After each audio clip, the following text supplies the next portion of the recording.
মই 3 বছৰমান আগতে কৈছিলোঁ কংগ্ৰেছ এখন ডুবন্ত নাও হৈ পৰিছে, কংগ্ৰেছ নিঃশেষ হৈ যাবলৈ গৈ আছে। আৰু ইয়াৰ কাৰণটোৱে হ'ল ৰাহুল গান্ধী, ইয়াৰ কাৰণটোৱে হ'ল পৰিয়ালকেন্দ্ৰিক যিটো ৰাজনীতি, আৰু ইয়াৰ কাৰণটোৱে হ'ল অন্যতম ৰাজ্যত থকা কংগ্ৰেছৰ নেতৃবৰ্গৰ কেৱল মই কৰি পেলাই যিটো তেওঁলোকে মই অৰ্থাৎ মোৰ পদবীবিলাকে মই কৰিলোঁ, অকল মইতে যিটো থাকিল, এইটো মই বুলি এটা গানো ওলাইছে, মইটো মই বুলি এটা ওলাইছে যে সেইটোৱে চলি থাকিল কংগ্ৰেছৰ।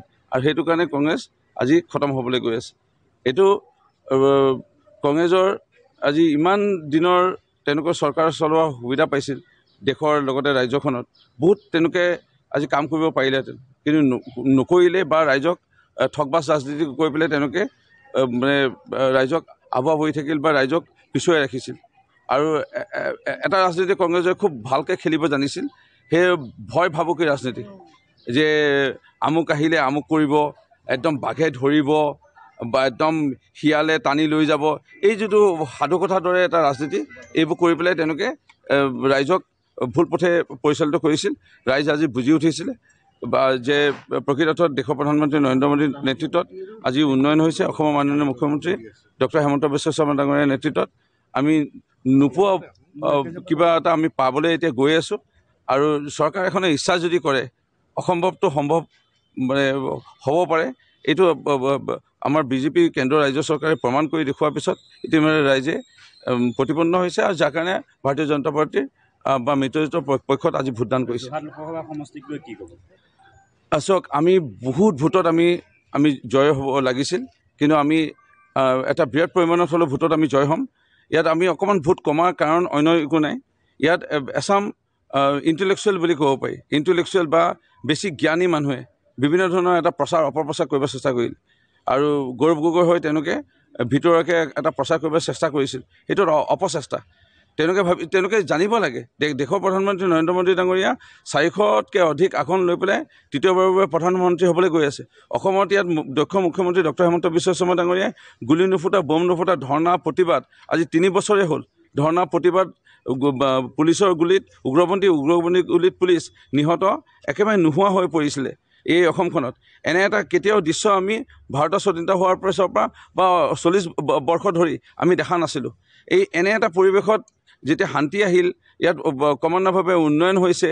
ব্ৰহ্মপুত্ৰৰ ওপৰত আমি কেইখন দলং অকল নিৰ্মাণ কৰাই নহয়, চাহ বাগানৰ অঞ্চলত বিদ্যালয় নিৰ্মাণ কৰা নহয়, লাইনৰ ৰাস্তা নিৰ্মাণ কৰা নহয়, গ্ৰাম্য অঞ্চলৰ ৰাস্তা নিৰ্মাণ কৰা নহয়, বিভিন্ন বিশ্ববিদ্যালয়, বিভিন্ন নতুন মেডিকেল কলেজ বিভিন্ন প্ৰত্যেক জিলাতে নিৰ্মাণ হ'বলৈ গৈ আছে থকা এটা দৃশ্য বা ইণ্টেলেকচুৱেল চ' কল ইণ্টেলেকচুৱেল মানুহে জ্ঞানী ব্যক্তিসকলে দেখা পাইছিল। তৎসত্বেও তেওঁলোকৰ এটা আক্ৰোশ মনোভাৱ, তেওঁলোকে বাওঁপন্থী মাননীয় মুখ্যমন্ত্ৰী মহোদয়ে ঠিকে কৈ আছে যে তেওঁলোকে বাওঁপন্থী চিন্তাধাৰা লোক, তেওঁলোকে লোকৰ হিংসা কৰে। আৰু এই হিংসা কৰি তেওঁলোকে অকণমান ভোট বিভাজন কৰা অপপ্ৰচেষ্টা চলাইছিল। আংশিক সংবাদ মাধ্যমেও ইয়াত সহায় কৰিছিল। আৰু এছাম মানে সামাজিক মাধ্যমৰ লগত জড়িত পডকাষ্ট কৰা লোক, ইউটিউবাৰ, এনেকুৱা লোকসকলেও অপপ্ৰচাৰ এটা চলাইছিল বা অপচেষ্টা এটা চলাইছিল গৌৰৱ গগৈক জিকোৱাৰ ক্ষেত্ৰত। কিন্তু গৌৰৱ গগৈ কোনো এংগেলৰ পৰা কি ভিত্তিত যোৱা লোকসভা সমষ্টিৰ ৰাইজক না কোনোদিনে কিবা এটা দিছিল, না তেওঁ কোনোদিনে কিবা এটা দিব পাৰিব, না দিলেহেঁতেন, না তেওঁ চৰকাৰ হ'লহেঁতেন। এছাম ভাল যিসকল সঁচা অৰ্থত অসম আইমাতৃ দেশখনৰ বিকাশ বিচাৰিছিল, সঁচা অৰ্থত হৃদয়ৰ পৰা ৰাইজৰ ভাল বিচৰা লোকসকলে এই কথা চিন্তা কৰি পাইছিল যে তপন গগৈ ডাঙৰীয়া সাংসদগৰাকী ভাৰতীয় জনতা পাৰ্টীৰ মিত্ৰজোঁটৰ হয়, আৰু তেওঁ যিহেতু নিশ্চিতভাৱে জয় হ'বলৈ গৈ আছে।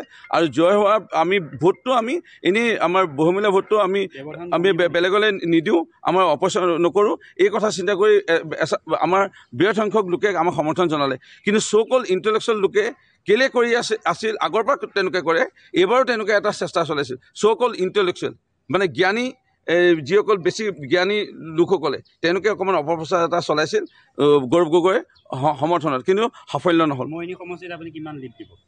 মই মাননীয় মুখ্যমন্ত্ৰী মহোদয়ক প্ৰথম দিনাখনৰ পৰা মোক ভোটদান হোৱা দিনাখনৰ পৰা সুধি আছিল কিমান ভোটত আমাৰ মৰিয়নি সমষ্টিৰ পৰা লিড মানে তোমাৰ ফালৰ পৰা দিব পাৰিবা। মই মাননীয় মুখ্যমন্ত্ৰীক তেতিয়াৰ পৰা কৈ আছিলোঁ যে 18,000 20,000 ভোটৰ ব্যৱধানত হয়তো তাতকৈ অধিক হ'ব, নকমে। এনে এটা বৃহৎ পৰিমাণত ভোটত ব্যৱধানত জয় কৰাম। আৰু এয়া মই আছোঁ 18-20,000 ভোটত। আৰু দুদিন অপেক্ষা কৰক, মোৰ মতে 18-20 হাজাৰতকৈ বেছি ভোটত সাংসদ তপন কুমাৰ গগৈ ডাঙৰীয়াক আমি বৃহৎ পৰিমাণৰ ভোটত আমি জয় কৰিব পাৰিম আমাৰ মৰিয়নি সমষ্টিত।